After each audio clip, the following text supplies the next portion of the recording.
10:05. Welcome back to the Chad Hasty Show on News Talk 95.1 FM and 790 AM KFYO.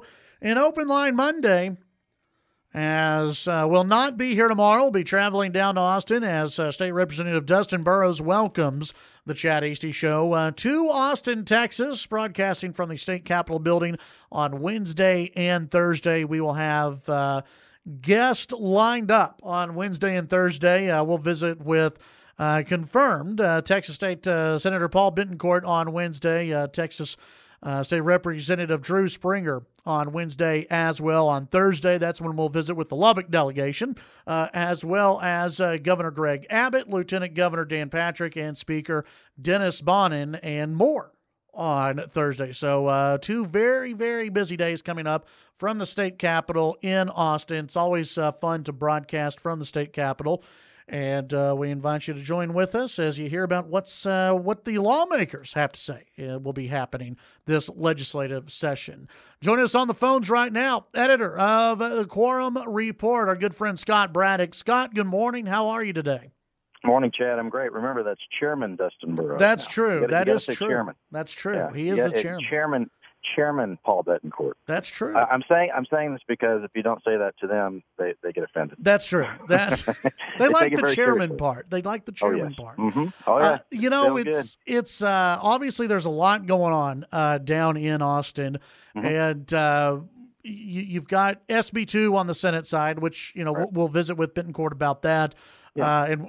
When you and I will talk about that here in a second, but also on Wednesday, on Lubbock Day, by the way, we've got the House version of property tax reform going to a hearing.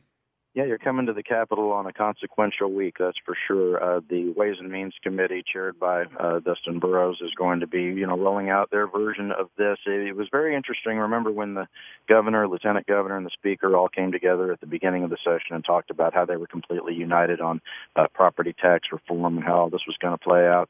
And, of course, as we noted on KFYO at the time, as soon as Chairman Bettencourt laid out his committee substitute in his committee, that meant that they immediately had different bills. So we'll see what the House rolls out. As you have noted on this show, and as Chairman Burrows talked about here, the 2.5% cap is, he didn't say it this way, but basically up for negotiation. He said it's sort of a starting point, and everybody in the House certainly has, a seat at the table as far as, what's going to end up in the final bill. My sourcing right now indicates, and it'll be interesting if you can ask Chairman Bettencourt about this, my sourcing in the Senate says, and this was from someone close to a Republican senator who is on Dan Patrick's leadership team.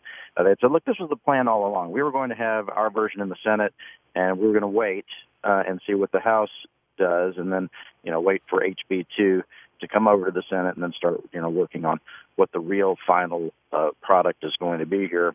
I'm not sure that that's exactly right, that was their plan all along.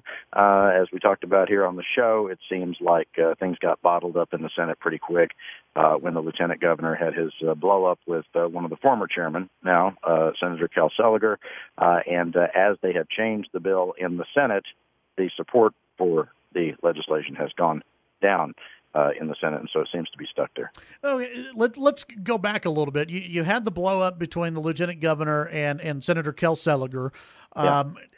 At this point, if and I think you've said it before on this show that they may only have 15 votes in the Senate for this, they probably would not have had Kel Seliger's vote anyway on this issue. I mean, was that consequential for this piece of legislation? Is there any way to, in your, as far as to get Kel Seliger back on board with this? Probably cannot get him on board, and I think the lieutenant governor has been thinking that his grip on the Senate has been weakened ever since November. I mean, since November when the election results came in, and remember, in 2017 there were 20 Republicans. Now there are 19, and you had one senator who had voted no on a less restrictive bill in the 2017 session. And so the math had already changed in November when Democrats picked up 2 seats, one in Dallas County and one in Tarrant County. And so the lieutenant governor has been trying to figure out how he's going to move this bill. Now, we talked previously about the so-called nuclear their option, which is basically to throw out some of the traditions of the Senate and try to move the bill with only a simple majority, with 16 votes. It's possible that even if Seliger never comes on board here, and I don't think that he will, you saw where he, voiced his opposition quite vocally, talking about local control as a priority of his. But look, even if Seliger never comes on board, they could move the bill with 16 votes, but that would mean that they would have to significantly maybe change the bill even from what it looks like right now. So once you get a House version and a Senate version, later on down the line, at some point in this legislative session, on one of these bills, you're going to maybe have a conference committee where they will really write the bill and see if they can get it voted up or down in both chambers. Very interesting. Long way to go. Yeah, visiting with Scott Braddock, and then that's what, and that's the truth, right? There's a long way to go in all of this. I hate to already use the word special session, but there was already talk of a special session. Because hey, listen, Chad, when you're broadcasting from the Capitol, say the word special session a lot and see how much love you get for doing that. I won't get any love. Trust me. They will run you out on a rail and you'll be back in Lubbock as soon as. Anytime I mention it on the show, my phone blows up from people who are in Austin going, "Shh, stop it! Stop it right now." But we have focused so much time, just you and I, on this show, talking about SB2 and HB2 and property tax reform. There's still that pesky issue of school financing that is out there, and we haven't really spent that much time on it. And that's another big issue. It's huge. In fact, PTAs from all over the state are rallying today at the Capitol for school finance reform. The thing about school finance reform is it's so amorphous. When the governor and the speaker, those two have really emphasized school finance in their comments. The lieutenant governor has talked more about property tax reform, has really been pushing on that. He says he's cool with school finance reform, but his priority is the property tax side of it. But when you talk about school finance, that could mean a lot of things. Does that mean a lot more money for schools? Does that mean a recalculation of the way that the money is dispersed throughout the state? So, of course, it means both. Throughout the state, of course, it means both. The chairman of the Public Education Committee in the House, Dan Huberty, has said that he's got a bill that he's going to file coming up here in the next week or two. We're looking for that at the beginning of March, basically. And the Democrats in the House rolled out a plan last week that was $14.6 billion for a boost in public education of $14.6. Now, that the Senate has in its base budget $6 billion additional dollars for public education. The House in its base budget has $9 billion additional for public education, and 14.6 is nowhere close to either of those. I was told that the Speaker of the House, Dennis Bonnen, was not pleased with the Democrats after they rolled out their plan. In his public statement, he had said that that there's really no Democratic or Republican plan for school finance. There's only a Texas plan. So even publicly, he was pretty dismissive of the Democrats' plan right out of the gate. What you would think is that the Speaker might, sort of try to play it like a Goldilocks sort of situation, right? You got the Senate with a $6 billion proposal, which, Bonnen's going to argue that's not enough for public schools. And then you have the Democrats over there with almost $15 billion additional for schools, and Bonnen could say that's too much. And when they roll out the House plan eventually here over the next couple of weeks, he could say, well, ours is just right in the middle. That's right.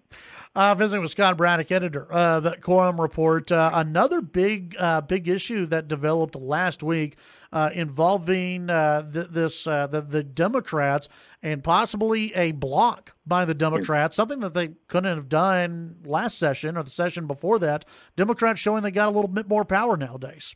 They absolutely do have power. What do you know? We've said it before. Elections have consequences. As we just mentioned a little while ago, the Democrats picked up 2 seats in the general election last year. Of course, the Republicans in the Senate picked up 1 seat in South Texas during a special election. By the way, this is when you have to laugh at the fortunes of the Democratic Party in the state sometimes when they lose a seat that Republicans had not held since the 1800s down in South Texas. That's Pete Flores is the senator in that seat now. It had been held by Carlos Uresti, who had a few legal issues. You might Yeah, have heard just about a couple. For federal corruption trial and all that. So anyway, the math is different, and the Democrats absolutely have the power to block, a gubernatorial nominee. Of course, you had some Republicans also saying that they were concerned about the way that the Secretary of State, David Whitley, who was just appointed, we're talking, 6 weeks to 2 months ago, the way his office rolled out this voter purge. You had Senator Seliger, who we mentioned, and also another Republican, Senator Lois Kolkhorst from Brenham, had said they were both concerned about the way that was rolled out with the supposed 95,000 alleged non-citizens who were registered to vote in Texas. Turns out that, of course, a lot of the folks there are actually citizens, and it's okay for them to vote. But that did not, of course, keep the President of the United States from tweeting out that tens of thousands of people had voted illegally in Texas. So anyway you look at it, it's kind of a faceplant by the new Secretary of State, and the Democrats absolutely have the votes to keep him from being confirmed. And we should say just last week that all the Democrats did say that they would hang together and not vote for him, which that pretty much kills his nomination if that's the way it stays. And the confirmations are a little bit different from moving bills. Moving a bill to the floor takes 19 senators, but it takes 21, 2/3 of the body to confirm someone who's been nominated by the governor for a position. So, okay, we haven't seen this in a while. What happens now? Well, if it's up to the governor now. If he wants to withdraw Whitley and nominate somebody else, that is that's one path forward. Or the governor can do something which he almost never does. I know that he's going to talk to you on the radio, but the governor is reticent sometimes to talk to lawmakers, and get things done at the Capitol. So if he wants to lobby the Democrats in the Senate on that, he can give it a shot, but they seem to be pretty dug in. Very interesting. Let's move on to another topic, and it's one that not a lot of folks are maybe paying attention to right now, but lawmakers are hoping to revive a revenge porn law.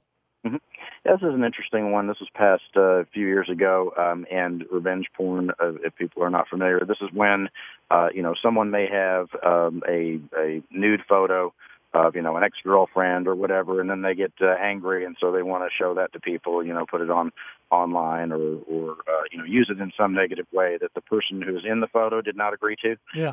This was made illegal by the Texas legislature, but the law was actually struck down by the courts, and the lawmakers are taking a look at figuring out how they could more narrowly tailor the law, because what the courts found, I'm not a lawyer, and I don't even play one on the radio, Chad, but what they said was that the law is potentially a First Amendment violation, basically, because it's written in too broad a way that somebody who basically did not have any ill intent could get caught up in the law and maybe be prosecuted for posting something, even if they didn't mean to do any harm. So they're going to be taking a look at that, and I would think there's strong bipartisan support for fixing the language and moving forward, because I think there's pretty broad agreement among Republicans and Democrats, conservatives and liberals and moderates and everybody in between that folks should not be doing that. They should not take advantage of some photos they have of somebody in a compromising position. Of course, this is something where the law always catches up to technology,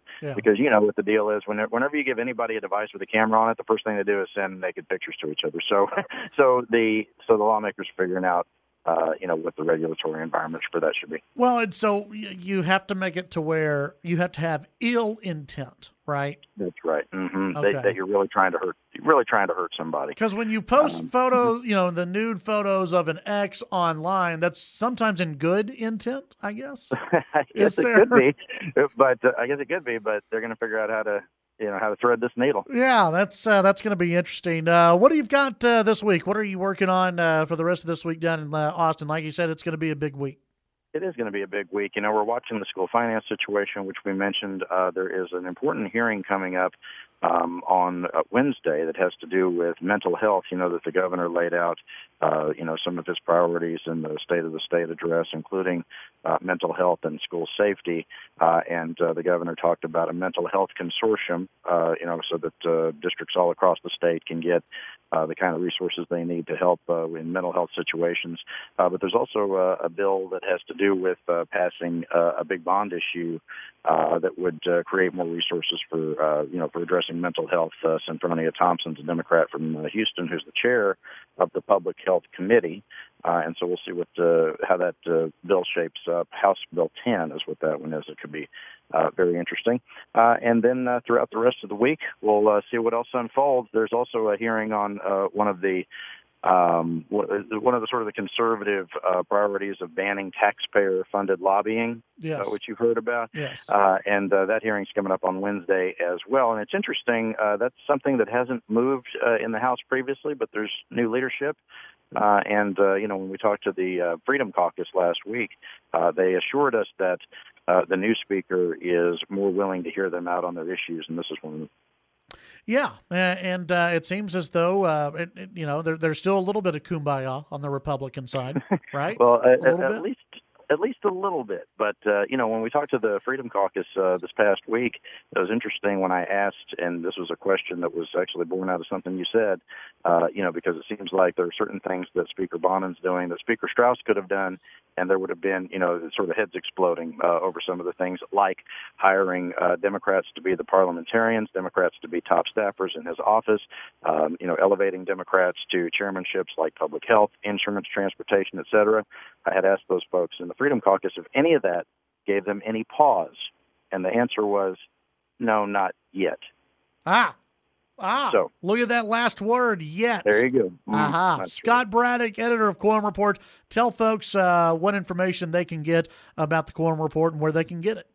QuorumReport.com is where you can sign up for real-time updates about your Texas Capitol, find out what's happening in real time. We will only bother you with an email if it's really important. QuorumReport.com. All right. Scott, as always, good to visit with you, and we'll see you this week down in Austin. Thanks, Chad. Look forward to seeing you down here. All right.